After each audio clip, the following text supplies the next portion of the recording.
Moins de 5 km de route séparent le centre-ville de Maroua, de Ngassa, un des villages de l'arrondissement de Maroua 1er. C'est à bord d'une moto que nous nous y rendons, non sans quelques difficultés. Comme s'il avait lu dans nos pensées, le conducteur nous dépose net au niveau du centre de santé intégré de Ngassa. Si la plaque indicative donne envie de visiter les lieux, le bâtiment qui abrite le centre de santé, quant à lui, ressemble plus à une scène aménagée en vue du tournage d'un film d'horreur.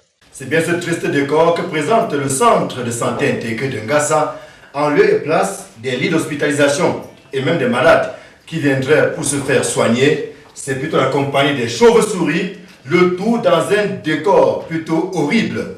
Dès l'entrée du bâtiment, les premiers constats nous laissent sans voix. Aucun personnel n'est présent. La toiture est arrachée par endroits. Les quelques équipements acquis grâce au sacrifice des Camerounais sont dans un état désastreux, tantôt poussiéreux, tantôt transformés en réceptacle des excréments des chauves-souris, qui par la force des choses sont devenus les vrais propriétaires des lieux. Chut, chut, chut. Tout porte à croire que ce centre de santé intégré n'existe que de nom. Vous voyez comment nous sommes tentés de vivre avec notre centre de santé intégré de Ngassa. Vous voyez même vous-même, vous avez vu comment les chauves-souris sont en train de se mettre dedans. Et vous avez vu comment que les lits d'accouchement, tout est déjà gâté. Et vous voyez, c'est déjà même le vent, il y a tout pris les tonnes. C'est devenu comme si c'est la salle, même si c'est la salle de quoi, mais on ne sait même pas comment expliquer ça. Les habitants de ce village et des environs racontent comment ils souffrent le martyre chaque fois qu'un cas de maladie se présente. Et s'il faut prendre en charge une femme enceinte dont la grossesse est à son terme, on en arrive à perdre son latin. Ici, si on a une urgence, comment doit-on se soigner ici? Rien. Tous les infirmiers, les chefs de centre ne sont pas là. Les chefs de centre viennent ici, mais il n'y a pas l'hôpital où il faut qu'ils travaillent. Ça ne va même pas. On entend le ministre, Manouf Damanachi. Ici, la femme peut accoucher, seulement même si c'est dans la saison de pluie. On n'a pas le choix, on allait même rentrer dans les maillots, disons, même il n'y a pas la moto, on peut prendre la femme sur la tête pour l'amener en ville pour aller faire l'accouchement. Et donc vous voyez comment nous tentons de souffrir, je ne sais même pas quoi dire. Or que nous sommes aussi des citoyens camerounais. Et on pleure même devant les autorités, mais rien n'est changé. La situation chaotique du centre de santé de Ngassa est connue des autorités de la ville. Mais jusqu'ici, les pleurs des populations ne semblent émouvoir personne. On dirait plutôt que le chien aboie et la caravane passe. Mais on est tenté de partir pleurer devant eux toujours, chaque jour. Le chef de santé est parti déjà pleurer. Nous-mêmes, tous les chefs du village nous sommes réunis pour aller là-bas pleurer devant eux, mais rien n'est changé.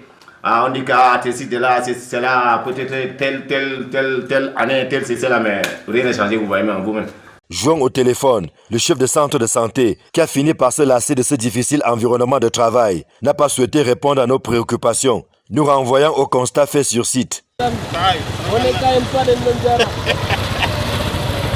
Les souffrances des populations ne se limitent malheureusement pas seulement à la quasi-inexistence de leur centre de santé.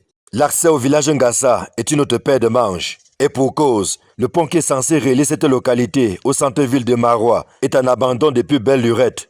Voici ce qui tient lieu de pont sur le maillot d'Ngesdi. D'Ngesdi, à langue locale, signifie le maillot le plus dangereux. Allez-y comprendre quelque chose. Toujours est-il que les travaux qui ont été lancés il y a 3 ans se sont subitement arrêtés. Il y a 1 an, sans qu'aucune explication ne soit donnée aux riverains. Et donc sur le chantier, comme vous le voyez, tout est au point zéro. Pas d'engin, pas d'ouvriers et une question qui taraude les esprits. Que s'est-il passé pour que tout s'arrête subitement ici? Pour aller à CS, il faut traverser un maillot, il n'y a pas de pont. Pour aller en ville, faire le tweet, ça ne va pas. Pour faire tous les besoins nécessaires en saison pluvieuse, ça ne marche pas. Et nous sommes dans la ville de Maroua 1er, même pas 2 ou 3 km de la ville. Pour passer là-bas, encore il y a le maillot. Donc ça devient des obstacles pour nous. Le pont, peut-être c'est sur le papier, mais on ne voit pas ça ici quand même.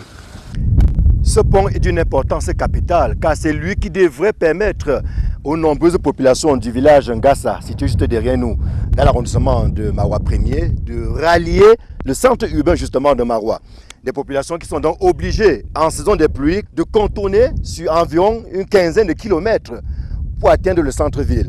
Les pluies commençant à peine dans la localité, les usagers peuvent encore se permettre d'emprunter le lit du maillot tel qu'on le voit. Mais dans quelques semaines, ce sera suicidaire de s'hasarder par ici et bienvenue les contournements et les lots de conséquences. Cet abandon de chantier est également connu des autorités de la ville de Marois, mais personne n'ose dire le moindre mot ouvertement. Nous apprenons à travers nos investigations que c'est une entreprise locale qui a gagné le marché. Prise dans les taux du financement pluriannuel et de la sous-estimation du coût des travaux, cette entreprise a purement et simplement jeté l'éponge. Au fil de cet abandon, les quelques réalisations effectuées ont été détruites par les eaux de pluie. Au ministère des Travaux publics, le constat de la défaillance de l'entreprise est acté et son remplacement est plus qu'un impératif pour tenter de rattraper les retards enregistrés dans la livraison de ce pont dont l'importance n'est plus à signaler. Quoi qu'il en soit, les populations ont un seul vœu, c'est de voir les travaux reprendre rapidement sur site afin que ce pont puisse passer et leur faciliter la vie. Ici le pont, sur le maillot d'Enguisdji.